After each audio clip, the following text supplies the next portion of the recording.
Shalom, this is Levi Shore. Welcome back to Sweet Torah. So we're doing Parsha Vayakhel. So building the Mishkan in the days of the coronavirus and the days of social distancing. So what is going on in the world? Okay, so it's interesting that we're having this Parsha at this time in world history, because this Parsha is the exact opposite of what's going on. So Vayakhel is when Moshe Rabbeinu, when Moses gathers the whole Jewish people together, and all the Jewish people start donating all the things that are needed to build the Mishkan, needed to build the movable tabernacle. It's called sometimes the movable temple when we were in the Midbar, when we were in the desert for 40 years. So it's gathering everyone together. Vayakhel means gathering the whole congregation, the whole people together. And here we are in the days of the coronavirus, and we're seeing nations across the world now limiting. I think at first there was limiting, gatherings of 100 people. Now I've seen it down to 50 people, no more than 50 people in a gathering. We see all throughout the United States, big cities are starting to close down, all the movie theaters, the bars, the restaurants. We see the closing, of professional sports. We see NBA, no NCAA tournaments. We see baseball is pushed off for 2 weeks. The opening day is pushed off right now for 2 weeks. And we see travel restrictions, we see travel bans. So, and then we're taught about social distancing, that people shouldn't be coming out public, as much. My kids, they're home from school, they're on the phone or on the internet learning from their teachers, and it's very opposite of what's going on in the Parsha. So, I think the Or Gedalia, Rabbi Gedalia Shore, he has an amazing insight into the Parsha, and I think it's going to give us some insight of what's going on with this whole coronavirus and why is Hashem doing all this. So he talks about two conditions. He talks about that there is a perud, there's a period of separation, or there's a time of separation, and there's time of achdus, there's a time of unity. So this last week's parsha in Kisisa, when Chas v'Shalom we build the Chet Egel, the golden calf. So it's a perud. There was a separate. It caused the Chet, the Avera, the sin, caused us to have a separation between us and Hashem, us and God. So we see by building the golden calf, the desire of the Jewish people was to remain connected to Hashem.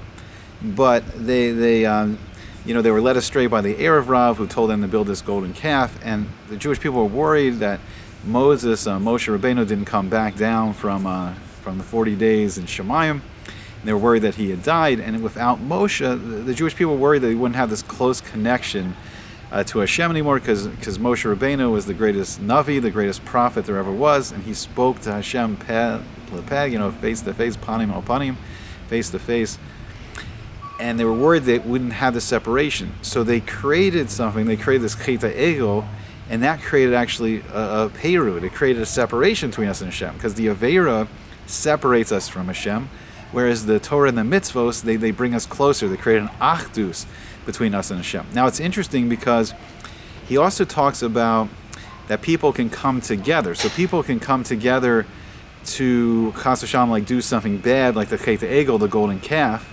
And even though there's achdus, even though all the people are coming together, there's unity of all the people, but that unity is bad. And that and he's saying the yesod, the foundation, the root of that coming together for an Avera is actually a separation. And it's separating us from Hashem. When building that golden calf separates us from Hashem. So even though we all came together in unity, it's separating us. So coming together in the right way. So then when we see in this week's Parsha, in Vayakhel, we all come together. Moshe brings everyone together. And we see the true love of the Jewish people and how they want to connect to Hashem. And when it's for the mitzvah, it creates an achdus. It creates not only a unity between all the people, but it creates a unity between us and Hashem. And we see the beautiful, everyone gave, I think the Midrash says within 2 days, all the gold and the silver and the copper and all the fabrics and everything, and the wood and everything needed for the Mishkan was given within 2 days. And the Nesiim, the princes of each tribe, they thought, it would be better if just the princes from each tribe made all the donations for the Mishkan, because they weren't involved in building the golden calf. And they thought it would be the donations would come from a holier source. But Hashem says, no, I want anyone who, in his heart, anyone has a generous heart, a donating heart, anyone that, and it's one of the great traits of the Jewish people. There's 3 great traits of the Jewish people. There's bashfulness, Chas v'shalom, when we do an avera, we get embarrassed. When we do something wrong, we get embarrassed. Our face turns red. There's kindness. The Jewish people are kind and charitable. And we see, this trait of this generosity, the great generosity of Jewish people. And we see the women, when it came to Chet Egel, when it came to the golden calf, the women didn't want to give all their gold jewelry, to build the golden calf. And you might think, oh, well, they just, love their jewelry, chas v'shalom. But no, we see that when it came to doing something with Kedusha, the Jewish women couldn't wait to give all the gold and the silver away.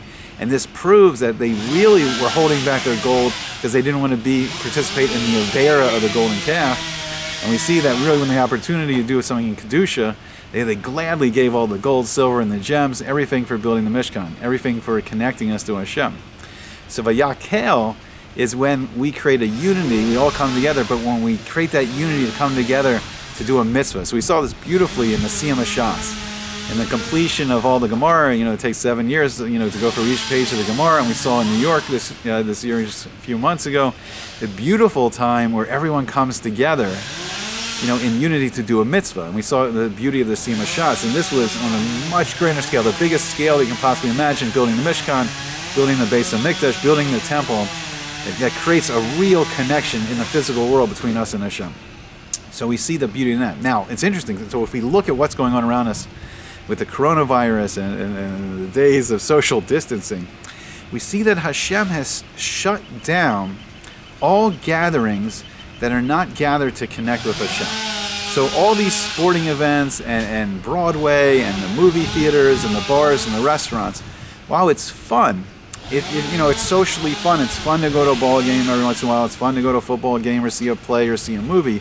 But going to these things does not connect us to Hashem. And really, they don't really connect us so much to everyone there. We all go and we cheer for a team, but we don't all walk out connected. We don't walk out as friends and feeling a bond or connection.